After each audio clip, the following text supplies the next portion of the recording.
95.9. Tell you that it was a surprise and you shouldn't hold your breath. Well, he's here, and Mr. Kevin Donnelly is here. He is the principal of British International School right here in Lagos, and he's on the Alex Rest today. Hello, good afternoon. Antonieetee, good afternoon. How are you? I'm good. Welcome to the show today. Thank It's a you. pleasure to have you. Thank you so much. So we're going to talk a little bit about education. Surprisingly, on my previous program, we were talking about education, but for youth when it comes to remote jobs. That's Okay. what we were discussing about.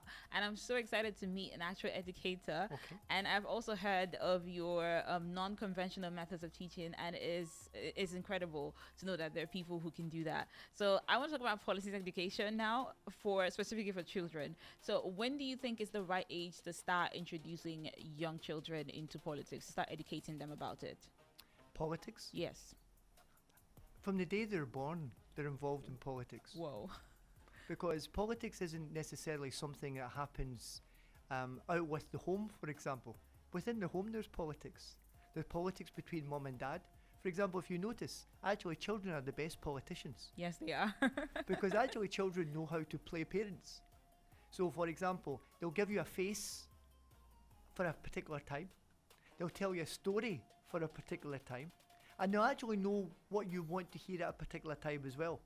So politics isn't necessarily something that's done to people. And you know, I think sometimes we get under that misconception that politics is when you get to 18 you can vote. Or for example, politics is when you start looking at social studies.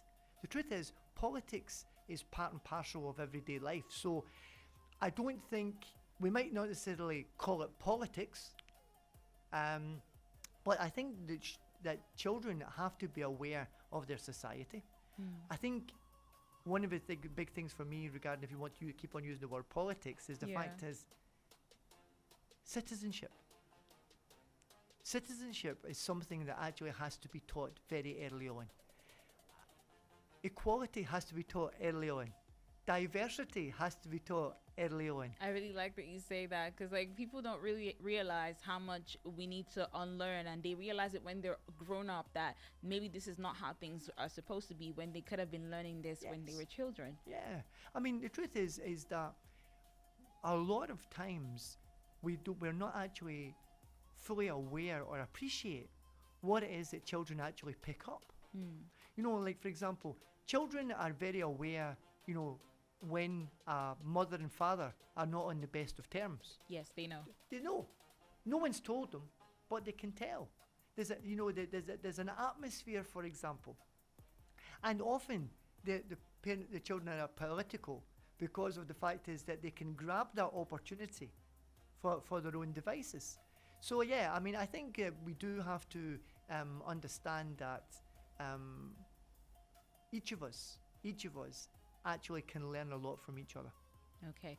I want to talk more about education style now, because I went through school before I got through here, and I know that the education system in Nigeria and Africa can be very linear. Like they just follow the rules and stuff. And I've heard that you're quite unconventional when it comes to teaching. What new strategies do you think that can be adopted into the teaching system today that will make learning easier for young people?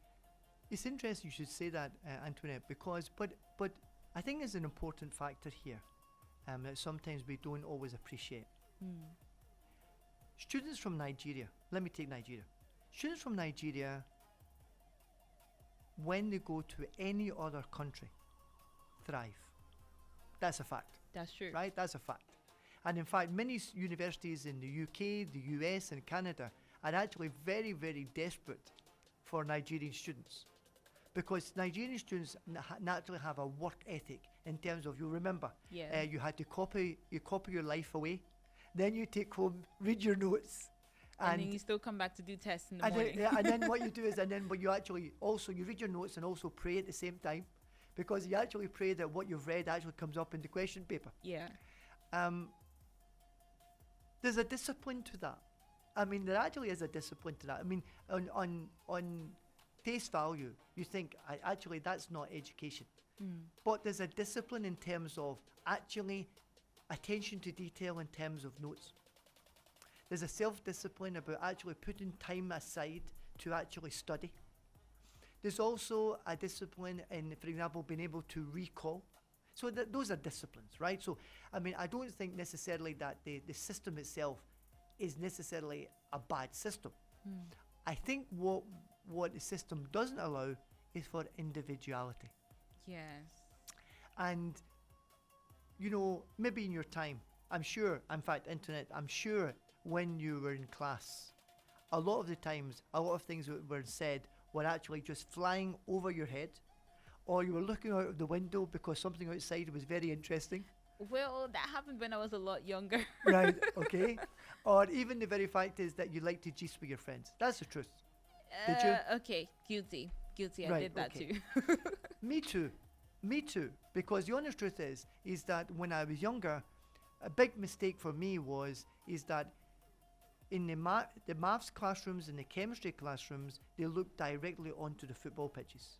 That was a disaster for me because my mind was what was happening on the football pitch. Why?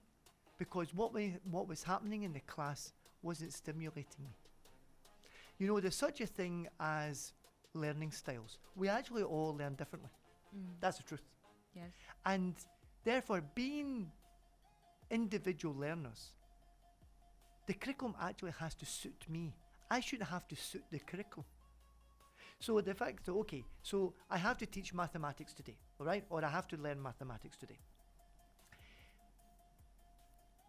If we're looking at, for example, gradient, right? Let's look at gradient. You might actually be able to pick up the concept of gradient very, very fast. I might not, right? But therefore, as a teacher, looking at me who has not been able to pick up that concept very well, one of the things I have to do is I have to what we call differentiate. I have to take the basic curriculum and piece it in such a way that actually me, who finds it difficult to understand concepts, still feel as if there's a place for me to actually learn.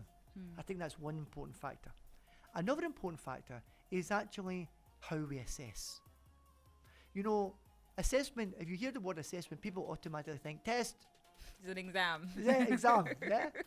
And sometimes, for example, there are some children who can't cope with exams. Some children find exams very difficult, not because they don't have the knowledge, but because the whole exam experience is overwhelming. Take a child coming from primary school.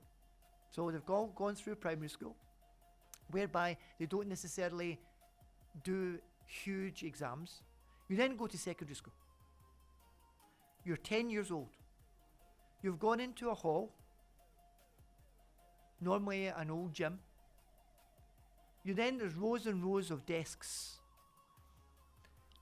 Sit down. You've got 1 hour. Silence. That's Here's pressure. a paper. Right? You're 10 years old. 10. I'm having memories because the same thing happened to me when I took the common interest examination Right. after primary school to get into Right. secondary school. It was the first time I've been in a hall with that many people because my classroom was like a small space of under 20 people. But for the first time, I was in an examination hall with over 100 people, and that terrified me. I'm sure it did. And then all of a sudden you're met with people you don't know, Yeah. but you don't know them. And of course then, when you go to secondary school, a lot of the teachers look like giants. And they put down this paper. They don't smile. Have you noticed that? When teachers, for example, when they're invigilating exams, they don't smile. They put the paper down and they say, and there's a clock, you've got 1 hour, start.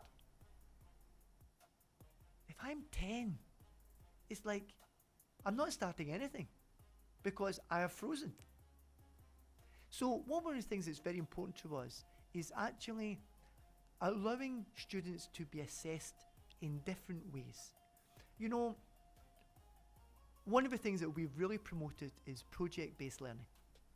This idea that we allow children to research. Well, most of our children are au fait with the internet. I mean, most of them have TikTok. Most of them, for example, are Instagram. Yeah. Most of them understand technology quite well.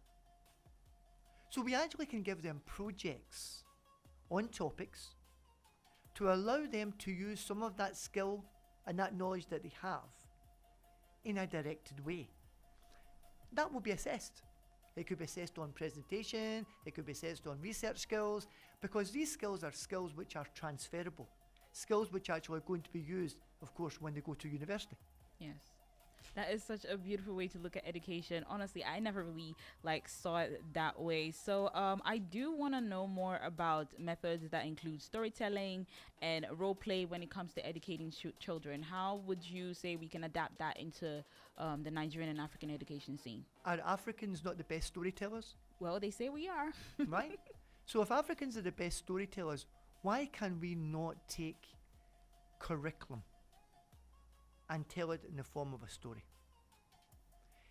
You know, we so often, Antoinette, we as educators, we actually take the easy way out, to be honest. The easy way out is to give you a textbook, Just read it in front of a read class, that, and that's answer the it. following questions, we'll give you 5/5 and we'll say well done.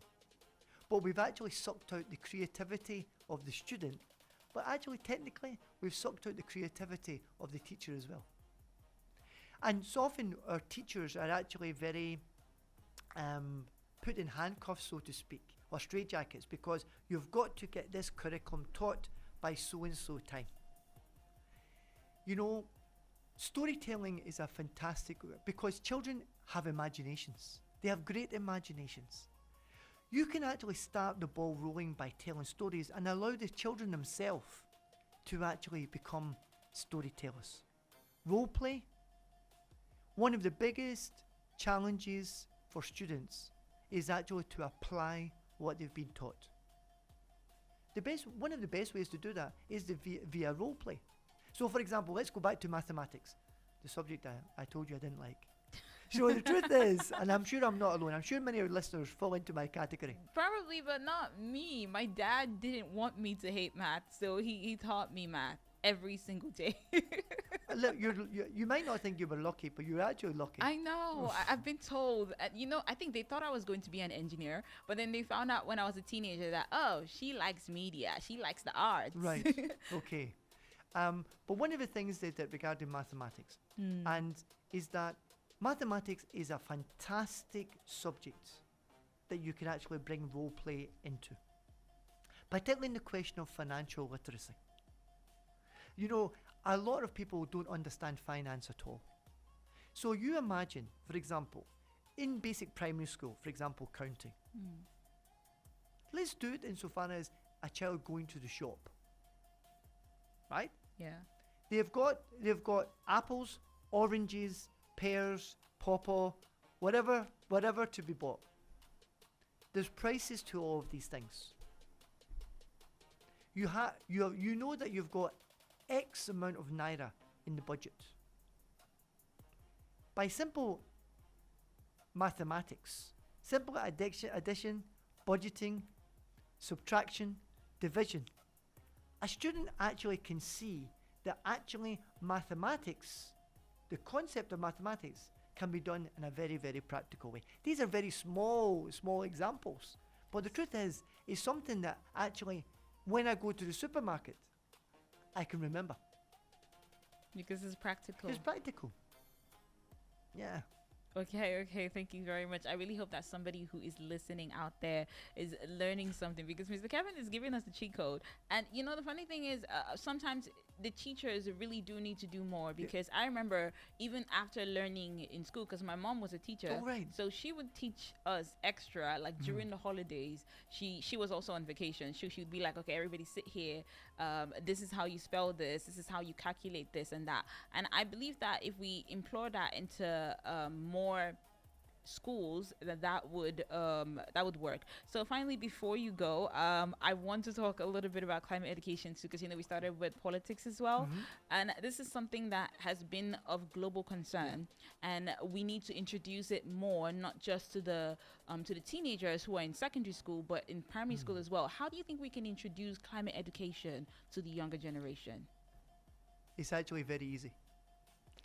Because the truth is that all curriculum in school have basic things, subjects like, for example, geography. Geography is taught in every classroom, probably across the world. A huge element of geography is weather. You've also got sustainability. So, for example, at the moment, I'd like to ask you a question, Antoinette. Yeah. Has Hamatan begun yet? Is is it about to begin? Has it come? Has it gone? I Is the think it rainy season started- still here? I don't know, because I think it started this morning, but like I'm not sure. There was an element of it yesterday morning. There was a Yeah. haze yesterday morning as well, right? I tweeted about it. I was like, oh my God, is Hamasan starting in January? Like, what's going Right. on? January the 1st, it rained in Lagos, Yes. right? My father-in-law, who's from Isoko, my father-in-law tells me that he can't remember rain on New Year's Day, I can't remember. right? In fact, it actually rained on Christmas Day as well. True. Right. It actually rained on Christmas, slightly on Christmas Day as well. December, January, rain, it's never been heard of. The times they are changing. And seasons are changing. So one of the things that we actually can do, we actually can tap into that. So for example, my child who is 7 years old comes out in the morning and looks up and sees that it's raining. A conversation has now begun because last January it didn't rain at this time. Why is it raining now? Why is it raining now? A conversation has begun. And one of the things that you'll actually find, Antoinette, is that when we talk about climate change, etc., we also have to talk about sustainability. Children love projects. If, for example, you talk to children about the environment and you talk to them about the fact is that we are actually polluting the world, they will be the biggest champions for you. That is very true. They'll be the biggest champions. Like, for example, you then take that. So say, for example, recycling. Just let me take that. Recycling plastic. You can get the geography teacher and the art teacher working together, and the recycling plastic you have can actually become art installations. The truth of the matter is that we want a situation whereby our children are learning, but they don't even know that they're learning. That is actually very, very good. I think that's the best way to teach children of this generation now, the ones that are easily distracted by other things. Yes. If you make learning feel like it's not work, like It's your not brain learning. is not actively participating in something, that is the best strategy. Learning. Wow. They're learning, but they don't know they're learning.